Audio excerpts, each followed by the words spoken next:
Hello everybody, this is Demon Sword once again with a katana, or as in this case, a nodachi. This is my Shinwa.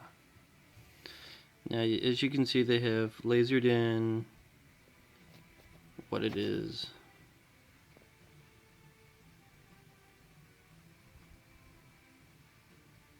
I hate China katanas. Yeah, it's a Shinwa or China katanas. Now, I will give Shinwa the benefit of stating that they are better than the average China katana. They actually, let's go here really quick to the Hamon. It is wire brush. Now this is a nodachi, which is a straight katana. Which, I'm sorry about that. Which means that the blade is, this type is more suited to like ninjutsu.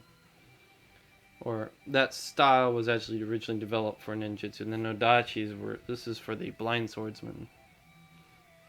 This is where they originally came up with this lately. But the straight katana, called the nodachi, was originally done for ninjas. Now, it does have the weight at the front. You see this where it goes waver, waver, waver, and then there's this bright shine right here? That's actually a weight that they devised to give it balance. Now, Shinwas are a little top heavy, but they are pretty well balanced. I can come quickly back into place and use this blade. This one, Shinwa does give you a pretty sharp blade. Now, if you over sharpen your blade, you can actually make it really fragile on the edge. I would not recommend doing that. Get it to where you can take a piece of paper and just calmly cut into it. Just with your hand, just calmly do this nice movement into the paper while holding it. And watch your thing just bite in and just... If your sword can do that, you don't really need to sharpen it, okay? Now, this one does have a lot of pluses. Shinwa swords will come with a really good hand-fitted grip, but unlike most of their swords, you can't take the nodachis apart. So any of them, looking at them for their price range, or their own functionality to get a nodachi, I do not recommend Shinwas. There are ones that actually will, that have takedown pins you can take out. They're usually located here and here. But, I mean, this one functions fine. I've cut a whole bunch of water balloons with it. I've cut fruit melons. I haven't had a lot of time to do it with this one. I literally just cleaned it. I had wax build up again. That's one thing I do not like about Shinwa. Inside the scabbards, they put this waxy goo. No matter how many times, I swear to you, I clean this sword, I'll put it in the sheath, pull it out, it'll have a nice line of wax on it somewhere. Making drawing it very annoying. Because sometimes it'll be smooth out, or it'll and then just kind of shoot out on it. And with a blade that's sharp, you don't want it to be unpredictable. I will not recommend having that. So, Demon Sword here, just bringing in another quick tip on sword use, or whatever you want to call it. How to buy or find a good katana.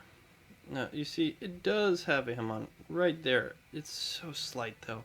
This is not the best forged sword. They basically take a piece of steel, hammer it straight, clean it, and go in, and they don't quench it to make it the straight katana. Now, it's pretty solid. I'll sit on this. This actually can bend pretty fair for a nodachi. I've played with a couple of nodachis, so I'll just say it's fair. It's not bad for a nodachi. Now, you get someone like Cold Steel, who go crazy when they make theirs. Yeah. This is basic. If you're looking for a katana, most katanas will be like this. This is all 1065 high carbon steel, which means the entire blade is just a chunk of steel that they make ting ting ting ting ting ting ting and folded straight. And in most cases for a katana, they will quench it in oil, which will do the bend if they're doing it correctly, mind you. And the blades are well constructed from what I can see of the metal here. They do a false hamon. I don't know why. It already has a real hamon, so why do a false on top of a real hamon? Maybe just to make it have the waveform. Because if you just have a white line coming here, people tend to be whiny. They want a shiny edge.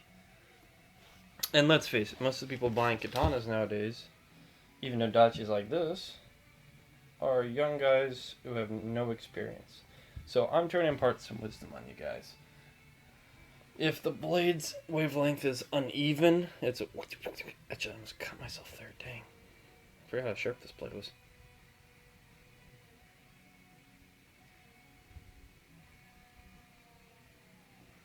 it's even biting the... So yes, Shinwa swords are sharp, they are functional. They're battle ready to a point. I would not trust this against another katana, but if you're cutting tatami mats, Shinwa are completely fine for that. I think 3 roll is the max I would do on any Shinwa sword. Just because I'm picky. I wouldn't want to damage these blades. They're not meant like the white one I have to do like 6 or really thick impact gel, or I mean I've cut pumpkins with it, no issue. It's just I did a double swing on it like that in split seconds. It doesn't even feel, you don't even feel it bite. And that's why I try to tell people don't over sharpen, because if you do it right, your blade will just clean through things and you won't feel it. That is the beauty of the Japanese sword. They're light, they're quick, and the blades are extremely hard edged to the point that if they're done right, nothing can really get in their way. And if people are being biased, I'll compare. I'll bring out one of my European fantasy swords. There is only one I've seen so far that I have that is my fantasy blades that actually is functional. And I'll get to that. So,